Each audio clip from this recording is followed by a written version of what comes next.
Hey everybody, happy Friday. How's everyone doing today? Has everyone had a good week? If you're in Melbourne, how are you feeling after the earthquakes? That's hectic. If you're jumping on, let me know if you can hear me, so I'm not just talking into the abyss.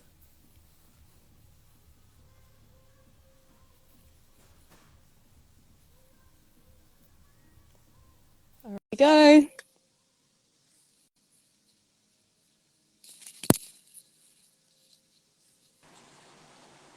Hey Nicola, how you doing? I'm good, Gabby. How are you?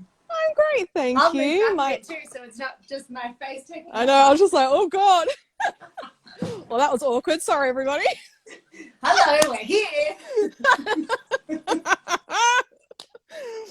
Oh no, I was just waiting to go onto the live before my neighbor has some like doof doof music on, and I'm just Oh, sitting nice. here vibing. You're in the live mood for Friday I'm in the afternoon. live mood, everybody.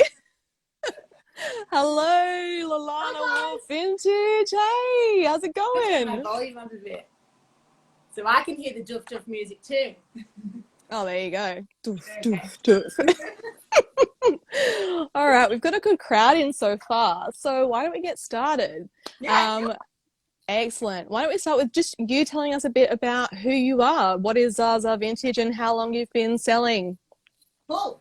So, hello everyone who doesn't know me. I'm Nicola, and I own Zaza Vintage Store. It's a started as a little side project that I started doing from home when I had my first daughter. I've got a background in fashion. I studied fashion design and then went into assisting stylists, styling myself, and working for Westfield as a visual merchandiser. Um, I was always an avid op shopper, so I kind of would hit up op shops at all these random places. You know, I'd be in the middle of nowhere for a shoot, and I'd be like, "Oh, while I'm here, I'll just pop into this op shop, see what there is." And it kind of started. I would find things that maybe weren't right for me, and then I'd be like, "Oh, this would be great for my friend." So I'd like take a photo Mm-hmm. and message my friend, and be like, "Babes, do you want this? I think this would like really work on you." And then gradually I was like, "It's not good for me. It's not good for my friend, but someone needs this." So Mm-hmm. kind of, yeah, I don't feel like I sat down and was like, let's start a business. I feel like it happened like organically. It was just this kind of natural progression of all my loves and talents and skills all rolled into one. Mm-hmm. Um, and here we are, three years later. That's so good though. And I think it's a really nice way to actually start a business as well when it comes from an organic place instead of I'm going to do this thing to make a shit ton of money. Yeah, Because you have all the love for the business. So you I love do. what you're doing. You're passionate about it. That comes across in Yes. everything you do as well. Yeah. Which is why like 3 years later, you're still here and thriving and going strong. Well, that's the thing. Like, I think even if I made zero money, which this is probably not the best thing to say, but I'd probably Mm-hmm. still do it because I just Yeah. do love it. And when I see these things, I just feel like somebody needs to love this and give it like, I kind of think of things as having like another life, which sounds a Mm-hmm. bit like spiritual, but I just mean it like, you know, they've already had one spin around the dance floor. Like, you know, Mm-hmm. somebody else needs to take it for another spin. Yeah. Well, you're keeping it out of the landfill graveyard, right? That's it. Like their life isn't over yet, you know? No. They may be over 50, but their life is still going strong and they still have a Yeah. lot to live for. Let's Yeah. bring it back into the spotlight. And a lot of these pieces, like these little old biddies that have been buying some stuff from recently, they keep their clothing in such beautiful condition. And it Mm-hmm. honestly, it'll be like 1950s and it'll look like it was just made. So Yeah. I just feel like hearing that some people just, you know, even leave it out the front of their house to be chucked into the rubbish bin, like really upsets me. So, Yeah. A few years back, I was invited to go through someone's entire house. So they had moved their mum into a nursing home and their plan was just to bulldoze the entire house with all of her belongings still inside, oh my including God. all of like her immaculate clothing, all of her immaculate shoes, which happened to be in my size. I was like, this is a sign I was meant to come here. And the only reason I was invited was because my neighbor, or their neighbor, was a friend of mine and was like, oh, I've got a friend who like loves all this old stuff. Can she just come through and take whatever you guys are prepared to let be destroyed? And they said, yeah, sure, it'll be dozed either way, so she may as well come and take it if she wants. Yeah. But yeah, they just took such good care of their stuff. You know, a lot of the stuff she had was from the 50s and 60s, and it was as if you're walking into David Jones and buying it brand new today. How amazing. I found as well that a lot of people prefer to give it to me. Like I don't like to take things away from, of course, charities or op shops, but I just find, because they know how passionate I am, like you say, about it, I literally gasp at, like, you know, these people's cupboards. And then, you know, I'll like bring it back to life. Like I'll get stains out, or I'll mend things, or like, you know, I'll just give it, like I said, give it another life, which I just think is much more respectful, especially if it's someone that's passed away, or like you said, like a lot of elderly people moving to homes, or it's nice. It's Yeah, kind and of I think a personal thing. Yeah, and when you look at the data from op shops as well, a lot of op shops are overwhelmed with donations.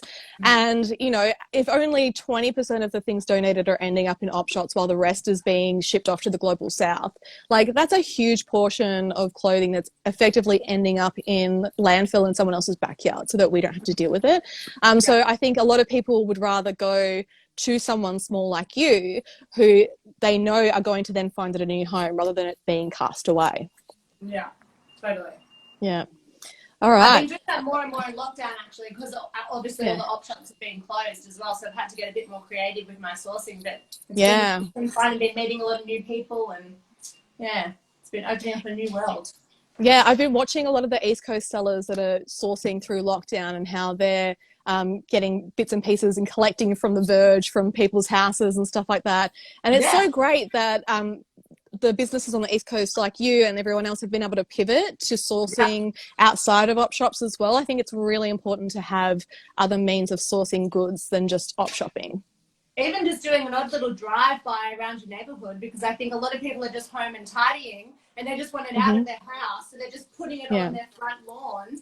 Like, I don't know if you saw on my Instagram this week, but my daughter and I picked up all this amazing kids furniture.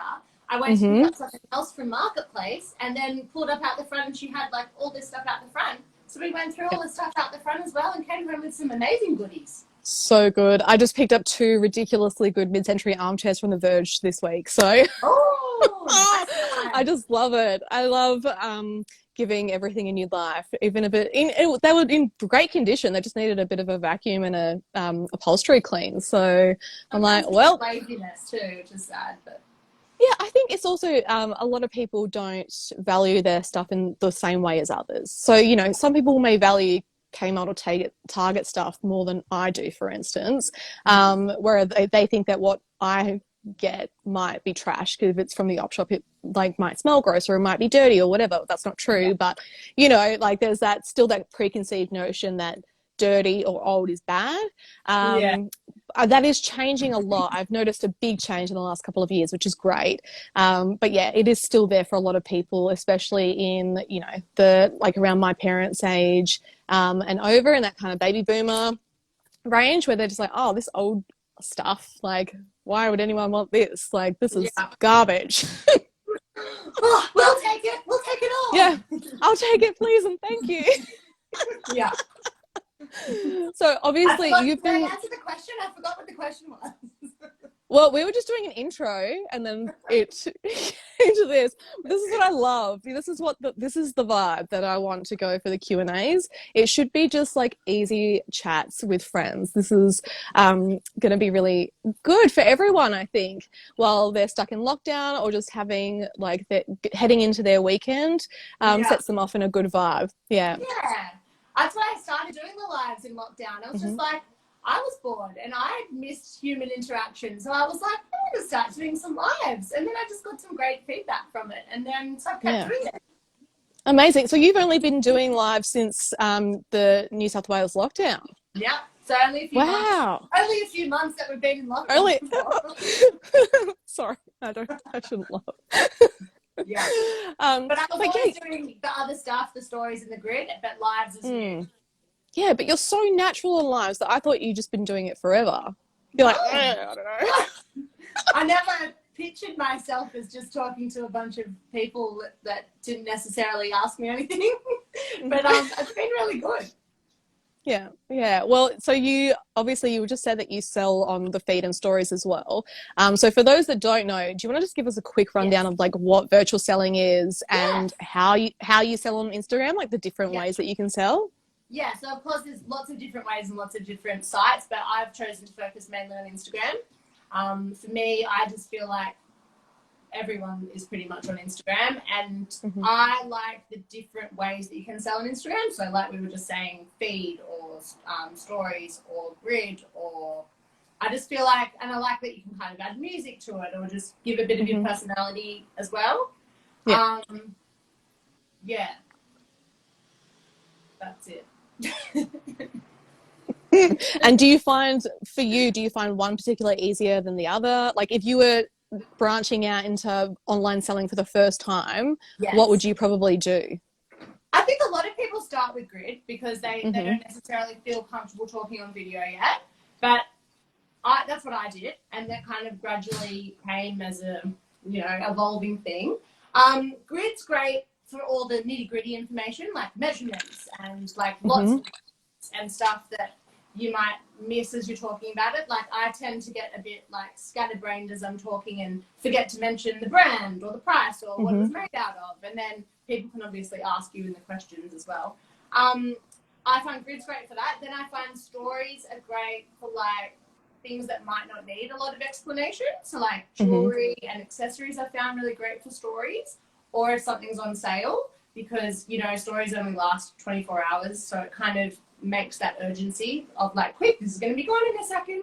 Mm-hmm. Um, and then lives I find really helpful for people, like you said, getting to know me and talk to me and getting a sense of my personality, my passion, my crazy side. And then I also love being able to describe an item, point out if it's got like buttons that are really cool or like a cool like texture that somebody might not have noticed. I think that's where my like fashion and style and background really helps me. That Mm-hmm. I notice things about garments that maybe people wouldn't. Like they would just look at it and think, "Oh, that's cool," but they wouldn't necessarily know what they like about it. And then I could Yeah. say, it's lined with this, or it's made from this. It's got the metal zipper, which means it's 50s, or Mm-hmm. those kinds of details, which has been good. And then I also have found it makes me a bit more approachable. I find having Mm-hmm. lots more chats with people through DMs and people feeling more comfortable to ask me questions because they feel like they know me a little bit better. Yeah. But I know a lot of people aren't comfortable with video and chatting live and that kind of thing. So I was thinking you could always just share photos or just tell people a bit about yourself as well, because that Yeah. just helps people get to know you a little bit more. Because otherwise you're just some random account that they might not have heard of before. You've got to Mm-hmm. try and show them you're a real person. Yeah. Yeah. I find even for me, so I get really nervous having to ever talk on video or lives or stories or anything. You don't seem I like it. I know. Yeah, it's that theater training in me that I can just compartmentalize my anxiety away.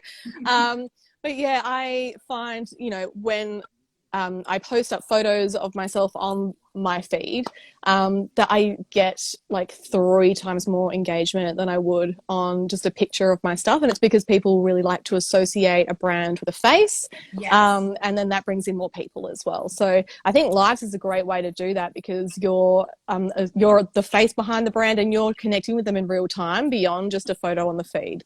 Yeah. And like a lot of my lockdown fellows, we are a bit bored and we are a bit starved for entertainment. So a Mm-hmm. lot of people have been telling me that it's just something different, something interesting to tune in. They learn a few Yeah. things, they see some cool things, they can buy some new things for when we're eventually allowed to venture out again.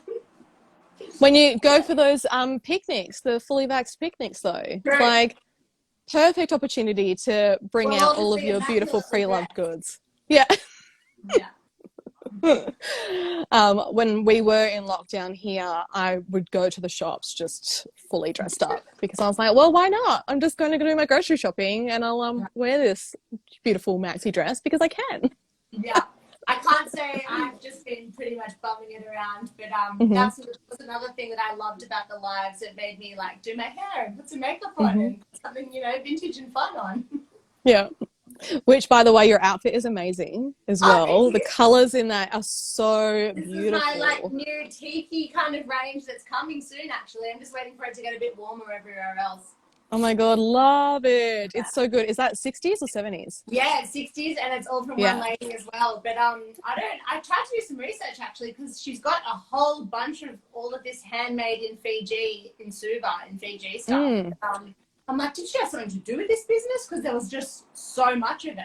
But no, it doesn't seem like it. It seems like she was just a fan. But yeah, Yeah. it's got like a good size range, good color range. So yeah, it's coming soon. Yeah, it's glorious. The colors in it are just insane. So good. Tons Vintage is all about color and prints and patterns. It's not for the Oh neutral yeah. gals.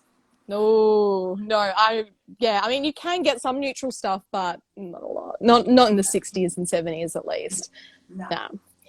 Um, all right. So we had a couple of questions that came through regarding shipping. Yeah. So do you have any shipping tips that you want to give people on how you ship? Do you do a flat rate? Do you weigh it?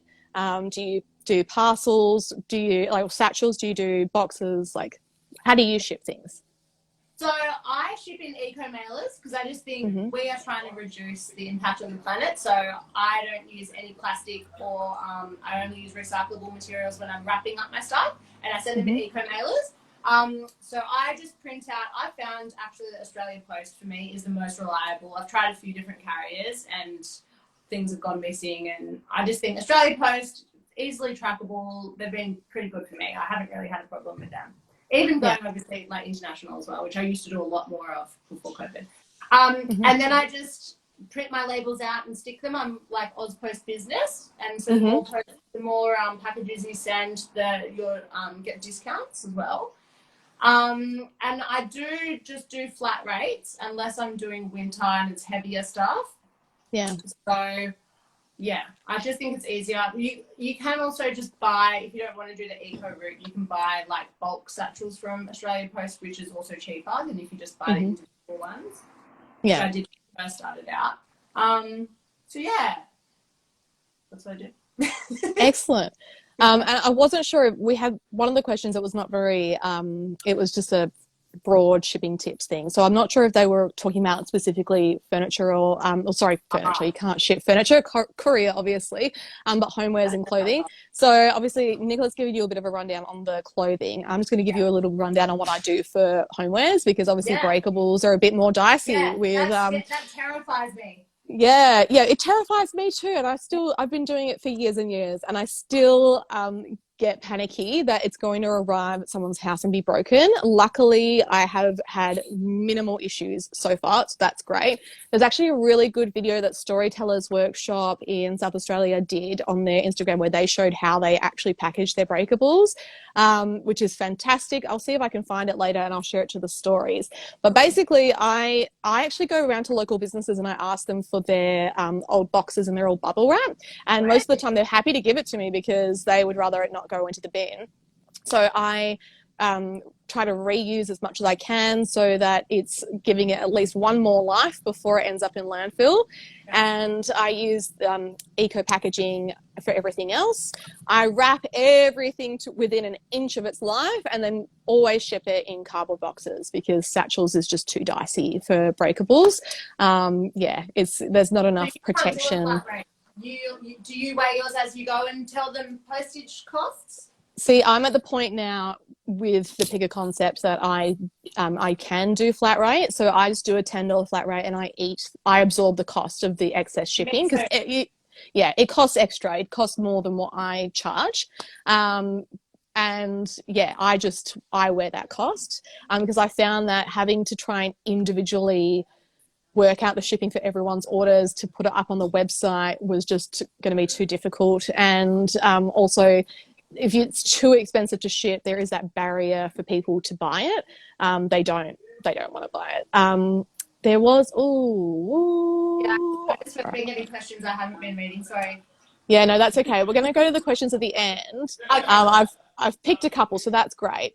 But I just wanted to touch on how you take payments as well when you do online. So through Instagram, I mean, it's been forever since I've sold stuff directly through Instagram. Everything for me goes through a website. So how do you take payment when you go through Instagram sales? From the start, I've just always used PayPal. Mm-hmm. No, I reckon 95% of my customers are happy with that. Sometimes I've got a couple of people that would rather do bank transfer. But for me, PayPal, I do a PayPal me link that I just already have copied, written in my notes that I just copy and paste into my chat when I'm chatting back and forth. And for me, that's the quickest and easiest thing. One, because it goes through straight away. And so sometimes I can wrap up my orders that night. I've got 2 little kids, so like my time during the day is pretty crazy. So the more orders I can just send out that night that I've had a sale, like the better. Yeah, and then it's like easily trackable. They can send you a screenshot of it going through, but you already get a notification literally as you're talking to them saying that you've already got it in your account. And yeah, I've not had any problems with that. They can they pay goods and services, or I actually pay the goods and services little fee that protects both of us, which is also awesome. I haven't had to use that, but in the event that something goes wrong or missing, or you have to refund someone something, it's super easy to do all that. It's literally like click of a button on PayPal, which is super good. Yeah, and I found, because I've set up the PayPal me link as well, and it's just so easy to set up and easy to use, which is fantastic, rather than having to get an email address from the customer, which is what I used to have to do back in the day. So before the PayPal me link, you'd have to get their email details and then put the email details in to then send, request the money from them. And it was just like a whole palaver. Whereas like with the PayPal link, it's easy as possible. Yeah, I agree. The easier it is for someone to pay you, the more secure and confident they feel in paying you, the more secure and confident you feel as a seller as well, which is fantastic. But I don't know about you, like I actually buy from a lot of other resellers on Instagram as well. And oh my God, just sometimes it's just so hard to give them the money for something that I want. Like I'll have to copy and paste their writing into another thing and then take their email out and then type it in or write down their like bank details. I'm just like, just let me pay you and give me my item. Well, see, I have a lot of barriers to buying pre-loved and vintage from other sellers, and that's purely because of my measurements. So obviously you would know, like with vintage, it's really hard to find stuff that fits you just right, and vintage sizing is whack. So if you're like a size 6 to 10, it's a lot easier to find vintage than if you're like a 12 to 16, which is or 12 and above. So like this top, for instance, I got from Girl Gone Retro, and this fits me like a dream. It just came in the mail perfect in time for this live, so that's good. Because I was like, oh, what am I going to wear for the live with Nicola? I need to look nice, and then boom, there we go. But this is like, it's labeled a size 20, vintage size 20. Obviously, it's not a size 20. But it's really hard to find that kind of plus sized vintage clothing. So I find that a lot. And so I really I say Zaza Vintage is size inclusive because I've heard that so much that I pretty much always will make sure I've got the 6s and 10s, but I've also got up to an 18 and 20 in a lot of my drops as well. Because I want it to be for everyone, and I hate that some people feel like that. So, and I don't know if you've seen my lives too, Gabby, but like a lot of the time I can wear like a size 18 or a 20. But I'll just cinch it in with a belt or something. Like, it's a bit tricky to do the opposite way. But, like, I just feel like there's other kind of styling hacks that you can do to make things fit you and be your size and still look good in any size. Or, like wrapping a shirt around you or wearing it in a different way that it's kind of intended. Yeah. Oh, 100%. I love watching your lives and watching how you style pieces together. I know that the one you did last night, you didn't try anything on except for the beautiful blue vest that you had. But I was like, oh, like, try on the clothes, Nicola. Like, I want to see them on. I'm still mastering the art of that. It's a bit tricky when I have to, like, jump off camera and then drop back on.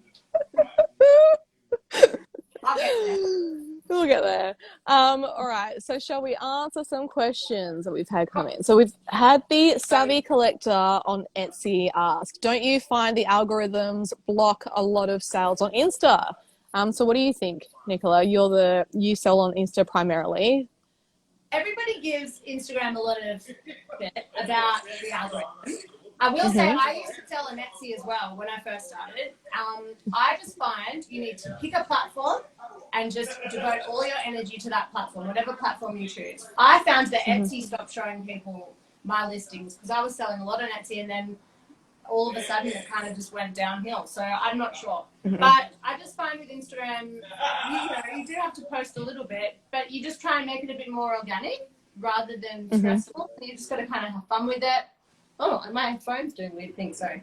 So yes, I've heard the algorithm does do that, but also once you start building up like a bit of a loyal customer base, I've got a few Mm-hmm. ladies now that will just buy something every drop that I do because they've found their style and my style is similar. So, Yeah. they'll like a lot of the kinds of things that I pick. And because I hand pick it all, it is my style. So Mm-hmm. that's been helpful as well. Yeah, I think that's really great advice to just do what you do and make sure you're doing it well.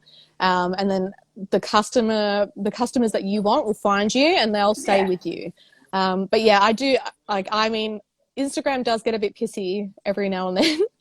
Yeah. And it is hard because they are starting to prioritize video content more than feed Yeah. content.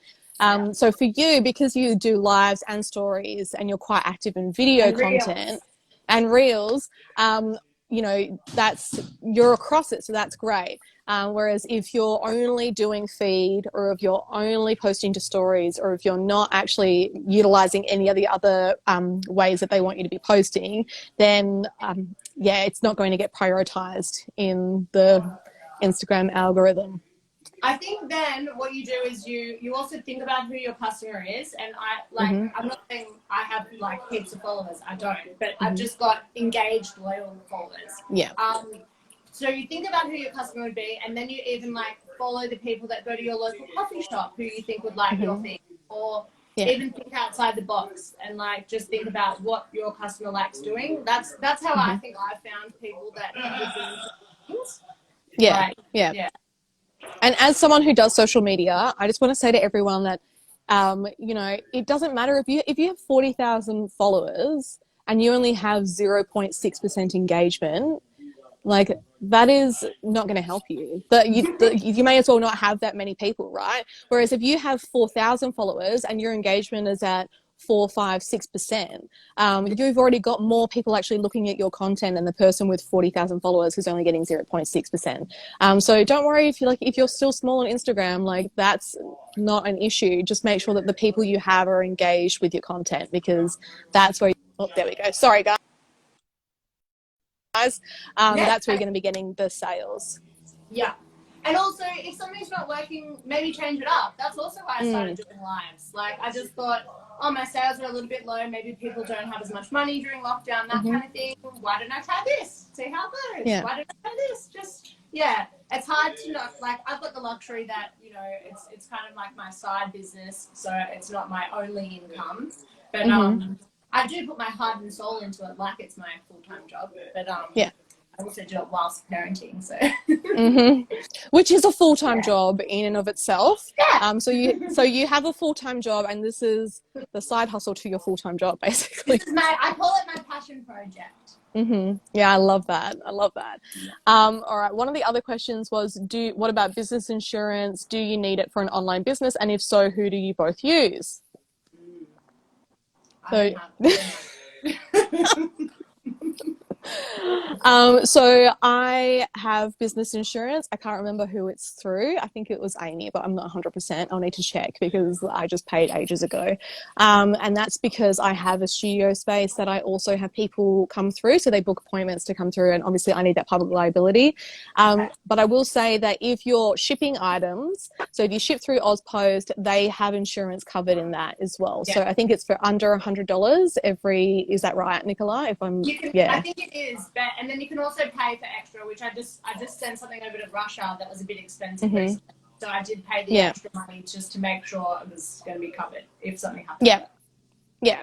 So if the question is for insurance purposes, if it's more so for shipping, then Ozpost have you covered. So I wouldn't worry about business insurance for anything else until you're at a point where you're more established. But yeah, for me, obviously, I need that public liability in case someone like trips and stacks it down the stairs, because like I would never want that to happen ever. But obviously I'd want to make sure that I'm covered and I'm able to take care of them as well. Gabby, you're not meant to have that for garage sales, are you? For garage sales? No. You don't Stuff? need. No, you don't need public liability or insurance for garage sales. Because no worry, Meredith. Thank you so much. Yeah. No, I'm 99.99% certain you don't need it for garage sales, because it's a community event that's held in your own home. So, well, for most people, I hold mine at the studio. But again, I'm still covered on insurance there anyway. So, Yeah. all right. How do you know what to charge for your items / do you work out the price? Yes. Do you want to go first, Nicola? Sure. So that is definitely an art that comes with experience, I will say. But also what I always do is check out Etsy, check out eBay, check out the solds on eBay, do a little bit of research, try and find out about the item first. Then also just work out what you would be happy letting it out of your hands for as well, I've found. And whether what you paid for it, what it's going to put, like what it's going to cost to send it off, that kind of stuff. I'm not a very businessy gal though. I'm more a creative, floaty. I just love it and I just want you to have it, which is not great business mind vibes. So Gabby, maybe you're more on that. As long as you're making money though, like you are a great business mind. You're not running in a deficit, so that's great. No, from my perspective, so I actually did, I talked about this last year for Garage Sale Trail. They asked me to do a couple of videos, and one of which was on how to price your items. And I always just say, just Google your stuff, Google what you have. If you think it's valuable or if it costs you a lot of money, Google it and do a comparable price range. So obviously, if you see something in a retail store online, or if you see something in a well-established vintage store online, you're probably not going to get the retail price that they have it for. But I always recommend, if you're doing it for a garage sale, for instance, pricing it at least like 30 to 50% less than the retail value. And yeah, like Nicola said, thinking about what you really want to get for it, because obviously some pieces have sentimental attachment, right? So if we're going to let it go, we want to at least be getting like a decent amount of money for it. We don't want to be letting something we love go for $5. Although if it finds the right person, then I'm quite happy to do that as well. But I always suggest, like, think about the amount of money that you want for it and add on a little bit extra. So even if it's like 10 or $20 on top of what you really want to get for it, it just gives you that room then where if you're at a garage sale, people can haggle. If you're posting it online and it doesn't sell straight away, you can drop the price a little bit and sell it in a sale. And that way, you can always start higher and you can always bring it down if you need to later as well. Yeah, exactly. And, you know, even if you're listing on any other platform other than Instagram, you know, if you're starting higher, you can drop the price later. And that will generate a buzz for your stuff as well, because they're like, oh, it's a sale. Like, that's so exciting. I'm going to jump on and buy this thing now, even though I'm going to pay the extra $10 to ship it anyway. Yeah. All right. Do we have any more questions before we'll wrap it up? So that you can start enjoying your weekend. Do you have weekend plans, Nicola? No, I think the weather's going to turn on us again, unfortunately. The weather keeps getting beautiful and sitting during the week, and then it gets to the weekend for our picnics, and it turns a bit, but oh well. That's rude, isn't it? I know. I still had the day at the beach today, and I've got my Aperol spritz here, so I'm good to go tonight at least. Oh, yeah. See, I've got my I got my Negroni. I was getting in the island vibes mood, matching my top.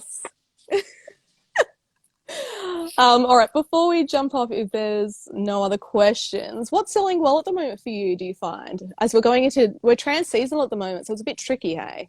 We are, but I just find people are getting excited about going out and like planning these lunches and picnics with their girlfriends. Dresses for me always fly out the door, really. I've got hardly any dresses left out there. And for me, patterned, printed, colourful dresses, summer, spring, florals, you know. Those kind of things. Well, I think with dresses, it's so easy to take them from summer to spring with a few key different pieces. You know, a beautiful coat, a beautiful knit jumper, some tights, some nice boots. It's really easy to make them into winter outfits so you can wear them all year round. Sure. And take them from day to night, from the beach to the bar, as they say. Yeah, exactly. All right, last question. What are you both looking out for at the garage sale trail? Do you have anything on your Ooh. wish list, Nicola? I'm just excited about seeing everything. Like I just find, I'm just going to plug you for a second here. I just find sometimes it's overwhelming to try and find all these different sites to buy all these amazing vintage and pre-loved and, sentimental things. And I just love that it's all going to be in like one place for these 2 weekends. Like Mm-hmm. it's just so Yeah. handy. So I don't know. I'm always looking at everything. My husband says that I've Mm-hmm. been having quite a few packages being delivered during lockdown, all vintage and pre-loved, of course. But yeah, I've had fun just looking at what everyone's selling and just getting excited for summer, dreaming about our next island getaway. Yes, I What about have you? one thing on my list in particular that I've been looking for years. So I have a thrift list that I keep so that I'm buying mindfully because I don't want to just buy things just because I get excited about it because it's not necessarily what I'm going to actually wear or use in my wardrobe or use in my house. And Mm-hmm. I had a jacket when I was a kid in the 90s and it is the best jacket ever. It's this reversible jacket with like a big check pattern on the inside and it's just Mm-hmm. like quintessential kids 90s and I want an adult version Okay, I'll keep a for lookout. me. Yes, I'll if I can find a photo, I'll put one up so that everyone has a reference point to the jacket I'm discussing. But it was my favorite piece of clothing as a kid, and I wish that I had it now as an adult. So that will be what I will be keeping an eye out for. But I'm always looking out for weird and quirky and cool homewares as well. Yeah, So I anything have super like because we just kitschy. moved to a big house and we were in an apartment before and we just moved into a bigger place, so we've got a bit more Hmm. room. And my husband's terrified that I'm going to fill it with trinkets, as he says. But again, he just doesn't know the value of these amazing vintage homewares that we find. No, you know what? He can just sit back and let you decorate it, and then he will enjoy how Yeah. beautiful your house is later on. Mm-hmm. I'm actually about to Amazing. customize these vases that I just bought over the weekend. Actually, that's one of my weekend activities. I've been Hmm. upcycling a little bit more. So Oh, I'm going to cool. attempt a warped checkerboard print on these vases. Love it. I'll let you Love it. guys You know have how it to, goes. yeah, you have to share a photo with us so we can see what you've been doing. All Yeah. right. That's so great. Thank you everyone for joining. Thank you so much, Nicola, for chatting to me today. I really, oh, I really appreciate it. It was such a joy. I'm so pumped to go into my weekend now with good vibes. Woo! I'll see you guys all again later. I hope you have a beautiful weekend and that you find some great treasures online. Yeah. Yeah. Bye. See you later, everyone.